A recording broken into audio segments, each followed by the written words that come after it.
Orient bell tiles studio से आप देख रहे हैं एबीपी न्यूज।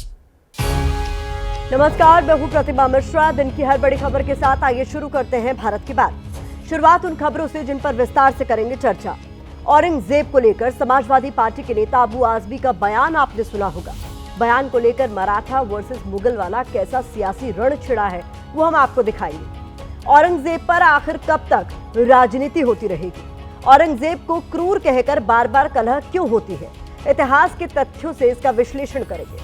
महाराष्ट्र में विपक्ष के दबाव के बाद मंत्री धनंजय मुंडे का इस्तीफा ले लिया गया, लेकिन इस्तीफे के बाद अब महायुति में क्या होगा, इसकी इनसाइड स्टोरी आपके सामने होगी। लेकिन शुरुआत औरंगजेब पर सियासी घमासान वाले दृश्यों के साथ करते हैं। संभाजी महाराज की, छत्रपति शिवाजी महाराज की।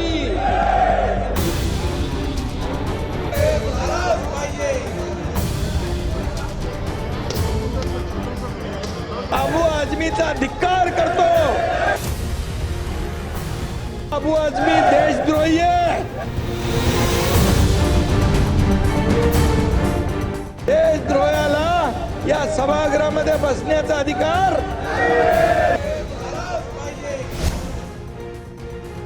अबू आझमी निलंबित झाला पाहिजे आणि त्याच्यावर देशद्रोहाचा गुन्हा दाखल झाला पाहिजे। तो एक बार फिर मुगल बादशाह आलमगीर औरंगजेब देश की राजनीति के केंद्र में है, जिस पर अब मराठा वर्सेस मुगल वाला रण छिड़ गया है। लेकिन सवाल है कि आखिर कब तक औरंगजेब के नाम पर इस देश में राजनीति सियासत होती रहेगी? क्योंकि औरंगजेब ऐसा नाम है जो लगातार देश में ट्रेंड करता रहा है। पिछले आपको याद होगा, अभी हाल ही में फिल्म छावा सामने आई थी, जिसके विषय में औरंगजेब का जिक्र चल रहा था। छावा छत्रपति शिवाजी महाराज के बेटे और मराठा शासक संभाजी महाराज की वीरता वाली पृष्ठभूमि पर बनी फिल्म है। छत्रपति संभाजी महाराज की औरंगजेब ने हत्या कर दी थी। अब औरंगजेब समाजवादी पार्टी के नेता अबू आजमी के एक बयान के बाद दिल्ली से लेकर महाराष्ट्र तक के सियासी गलियारों में ट्रेंड कर रहा है। औरंगजेब से जुड़े इतिहास के पन्ने पलटे जा रहे हैं। औरंगजेब को सबसे क्रूर शासक बताया जा रहा है और अबू आजमी पर उसे महिमा मंडित करने का आरोप लगाया जा रहा है। अबू आजमी को देशद्रोही बताकर एफआईआर तक दर्ज कराई गई है। महाराष्ट्र में बीजेपी और शिवसेना के कार्यकर्ता सड़कों पर हैं। अबू आजमी के खिलाफ प्रदर्शन कर रहे हैं। अबू आजमी के बयान को लेकर सख्त कार्रवाई की मांग की जा रही है। विरोध बढ़ता देख अबू आजमी ने बयान वापस भी ले लिया। सबसे पहले आपको अबू आजमी के 4 बयान सुनाने जरूरी हैं जो उन्होंने औरंगजेब के मुद्दे पर अब तक दिए।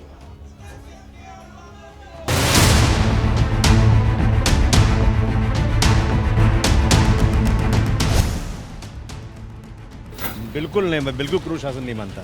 ये जो है उस वक्त लड़ाई थी, राजकाज की लड़ाई थी, समझा आपने। कोई हिंदू मुस्लिम की लड़ाई नहीं थी कि औरंगजेब की फौज में हिंदू थे, छत्रपति शिवाजी के महाराज के सिपाही सारा मुस्लिम थे। ये हिंदू मुस्लिम लड़ाई बिल्कुल नहीं थी। औरंगजेब के ज़माने में भारतवर्ष जो है सोने की चिड़िया था।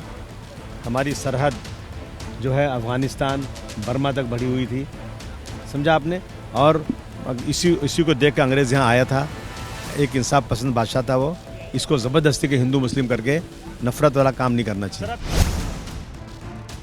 राजा लोग सत्ता और संपत्ति के लिए संघर्ष करते थे।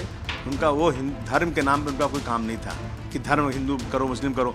जिसने 52 साल तक हुकूमत किया हो, तो अगर ज़बरदस्ती हिंदुओं को मुसलमान बनाना चाहता हो तो भारतवर्ष में कितने हिंदू मुसलमान बन जाते। अगर वो हिंदू के ख़िलाफ़ होते तो 34% हिंदू उनके साथ नहीं रहते और उनका सिपह सालार हिंदू नहीं रहता। मेरा कहना है कि इसको हिंदू मुस्लिम एंगल से नहीं देखना चाहिए। और ये सच है कि उनके राज में भारतवर्ष सोने की चिड़िया था। भारतवर्ष की सीमा अफगानिस्तान और बर्मा तक थी। मैंने कभी अपने किसी महापुरुष के बारे में कोई एक लफ्ज़ गलत नहीं बोला है, लेकिन अगर इन चीज़ों से किसी को वो लगता है कि इसको तोड़ मरोड़ के पेश करके किसी को लगता है कि मैंने गलत बोला है, तो भाई मैं अपनी पूरी स्टेटमेंट को वापस लेता हूँ। मैंने इस पर कोई ऐसी चीज़ नहीं बोला है कि किसी महापुरुष का अपमान हो। मैं महापुरुषों का आदर करता हूँ, महापुरुषों का सम्मान करता हूँ। मैं कैसे उनके खिलाफ बोल सकता हूँ? ये लोग जानबूझ करके ये ज़बरदस्ती की इशू खड़ा कर रहे हैं।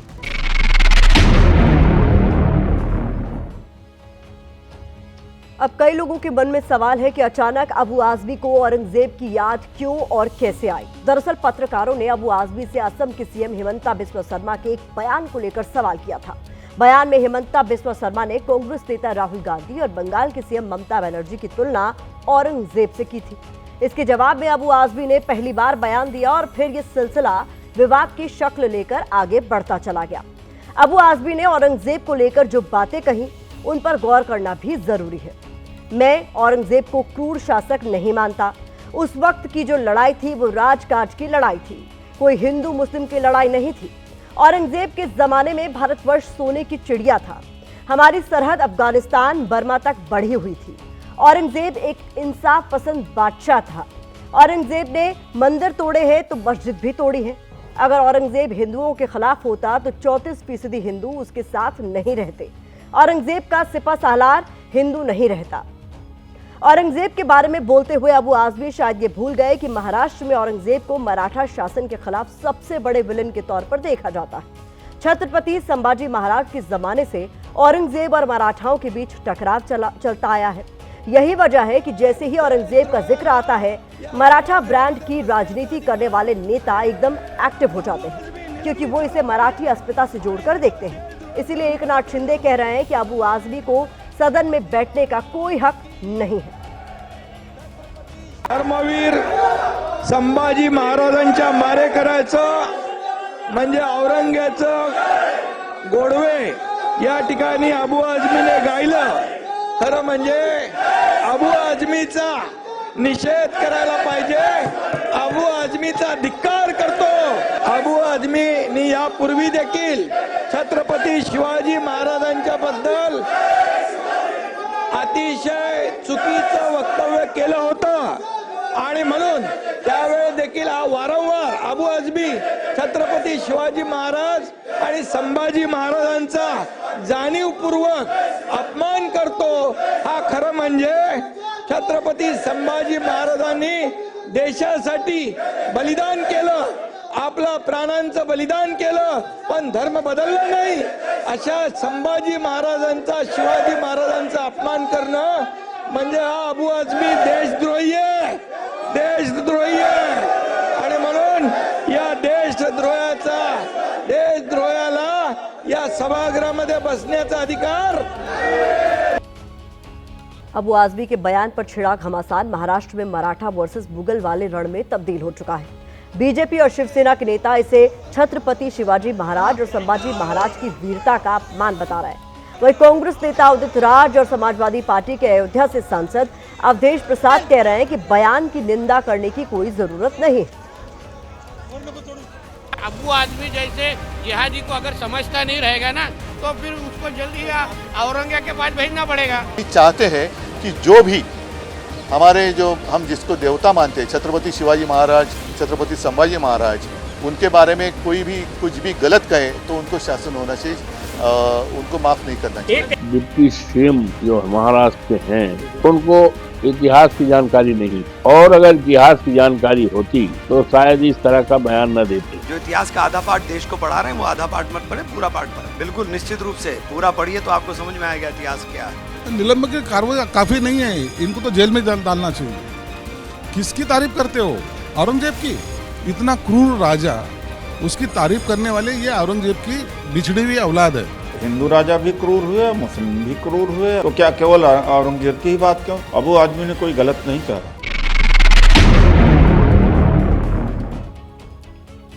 अब सवाल है कि औरंगजेब को लेकर आज भी इतनी राजनीति क्यों हो रही है? क्यों आज भी कुछ राजनीतिक दलों को औरंगजेब में सियासत का मौका दिखता है? इसके पीछे वजह है औरंगजेब को लेकर इतिहास में दर्ज अलग अलग ऐतिहासिक तथ्य, जिसमें कुछ इतिहासकार औरंगजेब को मुगल सल्तनत का सबसे क्रूर शासक बताते हैं। औरंगजेब पर हिंदुओं के साथ अत्याचार और मंदिर तोड़ने के आरोप लगाते हैं, जबकि कुछ इतिहासकार ऐसे भी हैं जो औरंगजेब के चरित्र का दूसरा पहलू उजागर करते हैं। वो कहते हैं कि सारे मुगल बादशाहों में सिर्फ औरंगजेब ही था जो भारतीयों के बीच जगह बनाने में कामयाब रहा था। अबू आजमी के बयान वाले विवाद के बीच हमने आपके लिए इतिहास के कुछ ऐसे ही तथ्यों पर एक रिपोर्ट तैयार की है।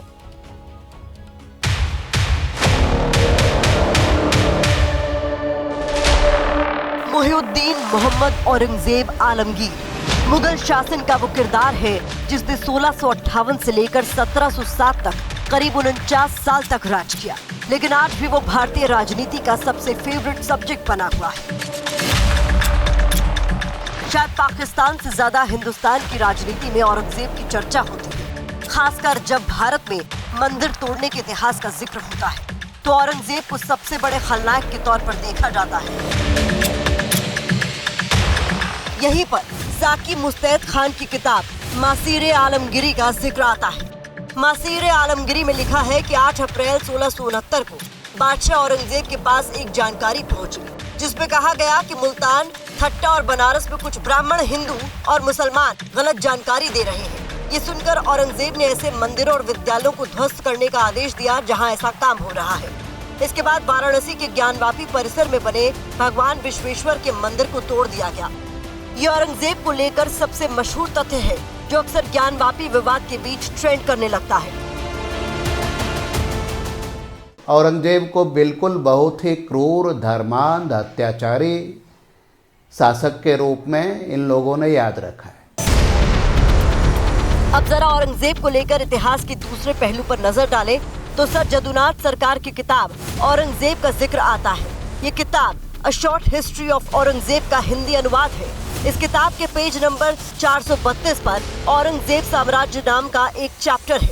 इस चैप्टर के तहत पेज नंबर 433 पर वो लिखा है जिसका जिक्र अबू आजमी ने अपने बयान में भी किया है। औरंगजेब के मुगल साम्राज्य में उत्तर और कश्मीर तथा हिंदू कुश के दक्षिण का सारा ही अफगानिस्तान सम्मिलित था।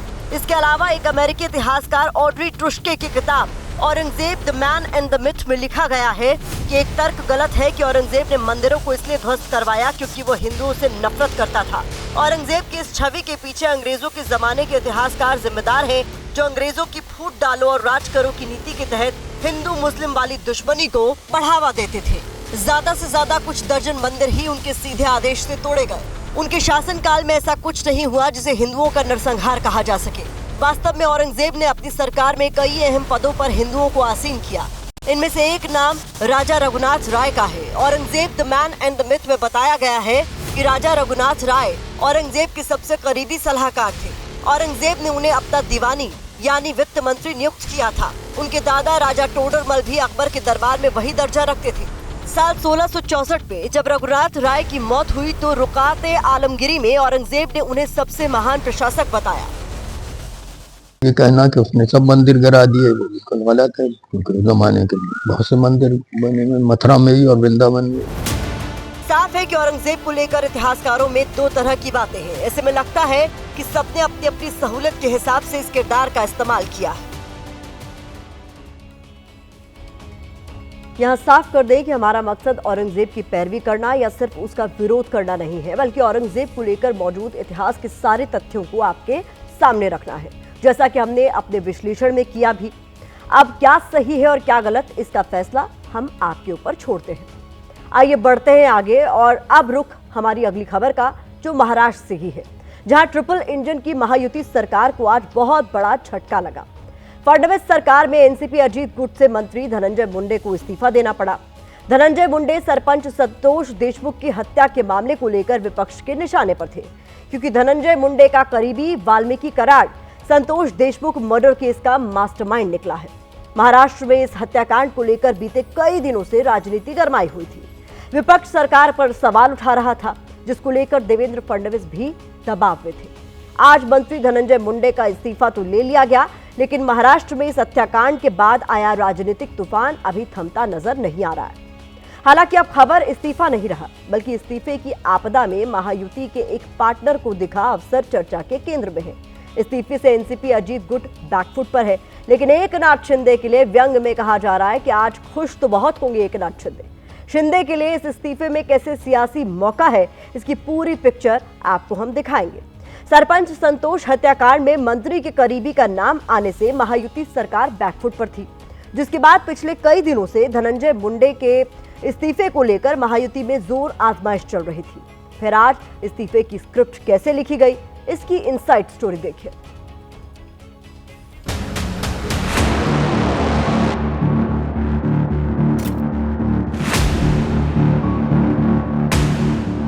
बीड़ के सरपंच संतोष देशमुख हत्याकांड ने महाराष्ट्र की ट्रिपल इंजन सरकार को सवालों के कटघरे में खड़ा कर दिया। महाविकास अघाड़ी सवाल पूछ रहा था कि महायुति सरकार में ये हो क्या रहा है, जहां मंत्री धनंजय मुंडे का करीबी ही संतोष हत्याकांड का मास्टरमाइंड है। संतोष हत्याकांड के बाद महाराष्ट्र की फडणवीस सरकार बैकफुट पर थी। दबाव बढ़ रहा था और इसी दबाव के बीच धनंजय मुंडे के इस्तीफे की स्क्रिप्ट लिखी गई। चूंकि हत्याकांड का मास्टरमाइंड मंत्री धनंजय मुंडे का करीबी है, इसलिए 2 दिन पहले फडणवीस ने कहा था कि धनंजय मुंडे को इस्तीफा दे देना चाहिए। फडणवीस ने धनंजय के इस्तीफे के लिए अजीत पवार से भी बात की थी। इसके बाद फडणवीस ने कहा कि अगर धनंजय इस्तीफा नहीं देंगे तो मुझे राज्यपाल को पत्र लिखकर आपको मंत्रिमंडल से हटाने की कार्रवाई करनी पड़ेगी। इस चेतावनी के बाद माहौल बदल गया, जिसके बाद आज धनंजय मुंडे ने अपना इस्तीफा मुख्यमंत्री को सौंप दिया और मुख्यमंत्री ने धनंजय का इस्तीफा मंजूर कर लिया। आज महाराष्ट्र के मंत्री श्री धनंजय मुंडे, इन्होंने अपने पद का इस्तीफा मुझे सौंपा। मैंने ये इस्तीफा स्वीकृत किया है।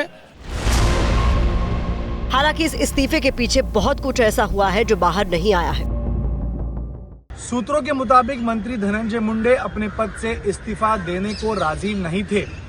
बताया जा रहा है कि अजीत पवार उन्हें बचा रहे थे, जिसके बाद चार्जशीट का एक हिस्सा वायरल हुआ और उसके बाद ही एनसीपी अजीत पवार गुट पर दबाव बढ़ता गया। नतीजन आज धनंजय मुंडे को अपने पद से इस्तीफा देना ही पड़ा। इस हत्याकांड से जुड़ी जो तस्वीरें वायरल हुई, उसकी टाइमिंग भी बहुत खास है। चार्जशीट का हिस्सा रही हत्याकांड की 4 तस्वीरें ऐसे वक्त में वायरल हुई हैं जब महाराष्ट्र विधानसभा का सत्र चल रहा है। अब धनंजय मुंडे का इस्तीफा तो हो गया है, लेकिन लगता नहीं है कि महाविकास अघाड़ी शांत बैठने वाली है। एक रेजिग्नेशन से कुछ होने वाला नहीं है। चार्जशीट अमेंड होनी चाहिए, इम्प्रोवाइज चार्जशीट आनी चाहिए, फास्ट ट्रैक कोर्ट में ये सारा मामला होना चाहिए।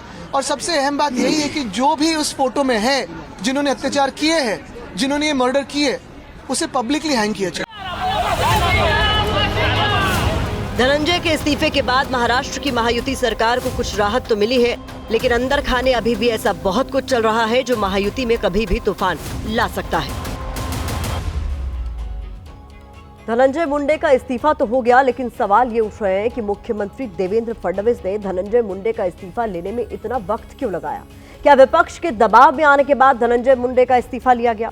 क्या सरकार को इमेज खराब होने का खतरा था? और जब कोई विकल्प नहीं बचा तब देवेंद्र फडणवीस ने मंत्री का इस्तीफा मांग लिया।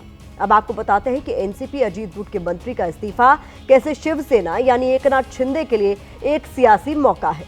इसको लेकर हमारे सहयोगी गणेश ठाकुर ने अहम जानकारी हमारे साथ शेयर की है। इसके मुताबिक भले ही एनसीपी अजीत पवार और एकनाथ शिंदे सरकार में साथ है, लेकिन दोनों के बीच कई मुद्दों को लेकर मतभेद है। एक मुद्दा प्रभारी मंत्री पद का भी है।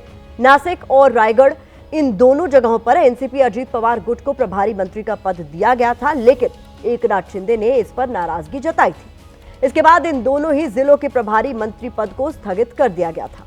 धनंजय के इस्तीफे के बाद अब एकनाथ शिंदे दबाव की राजनीति कर सकते हैं।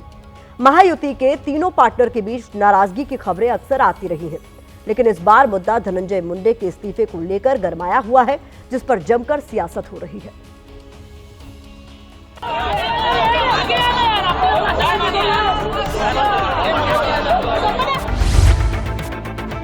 ये निर्णय और पहले होना चाहिए था, लेने वालों ने लेना चाहिए था, देने वाले ने देना चाहिए था। सरकार को घमंड है, सरकार को ऐसा लगता है उनको जो मैंडेट मिला है कोई उनका बाल भी बाका नहीं कर सकता। लेकिन अभी महाराष्ट्र के लोगों ने डिसाइड कर दिया है कि ये जो चीज़ें हुई बहुत गलत हुई। बहुत देर की इन्हें इस्तीफा, इन्हें तो बर्खास्त करना चाहिए था। और मैं भाजपा को सचेत करना चाहता हूँ कि सत्ता के नशे में लोकतंत्र का गला न घोटे। उन्होंने इस्तीफा दिया अपने पद से, चाहे वो विपक्ष के दबाव में ही दिया हो। अगर जो आरोप लगाए गए हैं वो अगर सही हैं तो बहुत ही चिंता का विषय है। देरी क्या है, बचाने का काम चल रहा है। अरे पूरा महाराष्ट्र रो रहा है वो सब देखने के बाद में, और सरकार के आंखों में कोई नमी नहीं है, पानी नहीं है।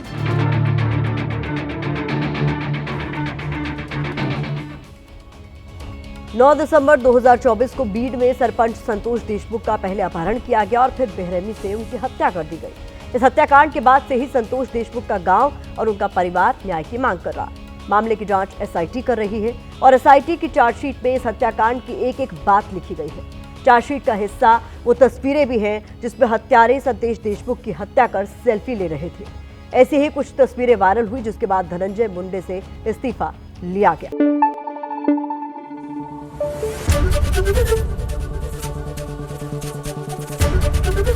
एबीपी न्यूज आपको रखे आगे।